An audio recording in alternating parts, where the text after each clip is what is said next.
Paula, the fact is, you're very, very hard to manage, very, very difficult to manage, number one. Number two, you were the director of a disaster. Paula, you're fired.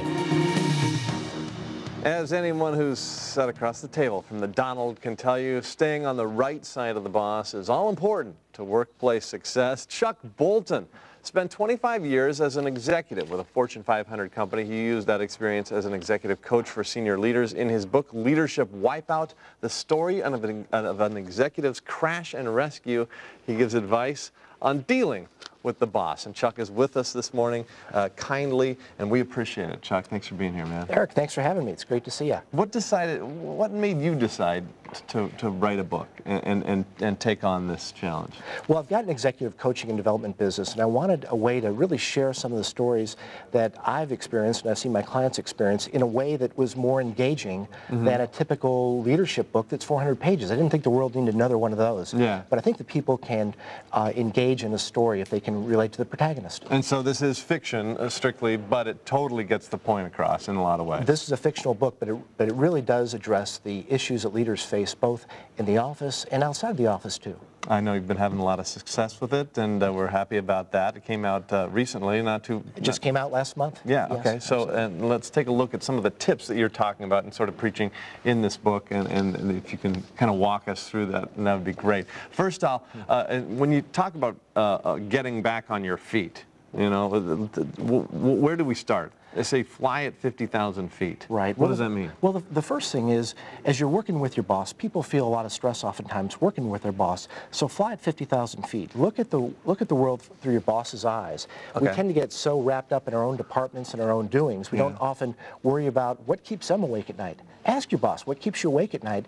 Focus on that, and chances are you'll develop a much tighter relationship with your boss. Put yourself in his shoes. Put yourself in his shoes, absolutely. All right, well, next tip is ask your boss to describe success, what his formula and recipe is. Exactly. What does success look like in my role? Not just the outcomes and results, those are important, but also the kinds of behaviors you want to see as I do my job. And oftentimes the behaviors are just as important or maybe more important than actually what we get done. So very important to calibrate on both those. Another tip, take responsibility for communication.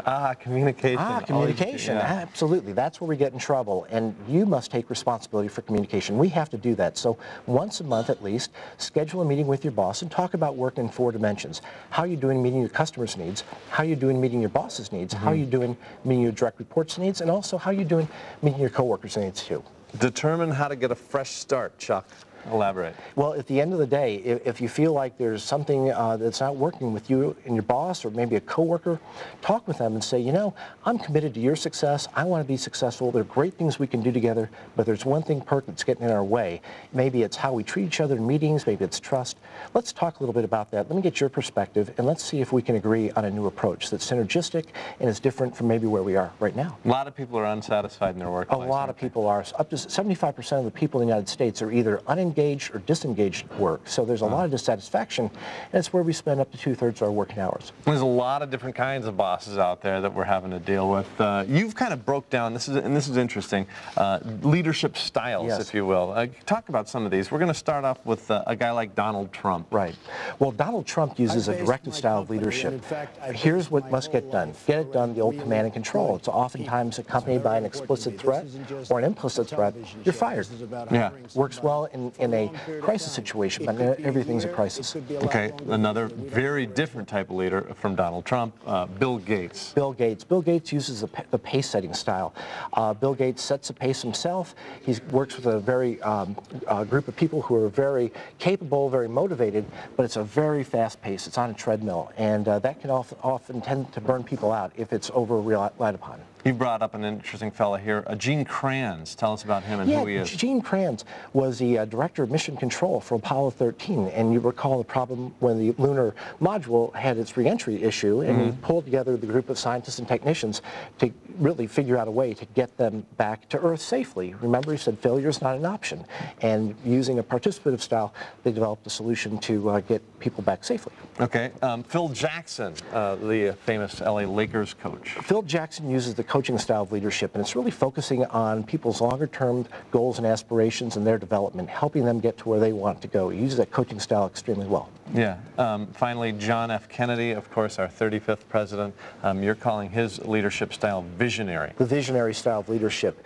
It's we're going to have a man on the moon by the end of the decade. He called it in 1961, and by the end of the decade, indeed, we had it. It set a vision and moved the country toward that direction. Ask not what you can do for your country. Ask, oh no, wait. I screwed it up. Okay, but no, the executives seem to be tapping into this book and appreciating what you've written here. They do indeed. I'm hearing that there are things they can get out of it they can apply back in the office and back at home as well. And people who support executives are also saying that too. Chuck Bolton, thanks for your time, man. Thank you very much. Yeah, good luck with the book. Thank you. A Leadership Wipeout is available at Amazon.com and also through Chuck's website, theboltongroup.com. If you order through that website, $5 will be donated to Habitat for Humanity. Pretty cool. We also have a link at KARE11.com that we ask you to check out. Still ahead.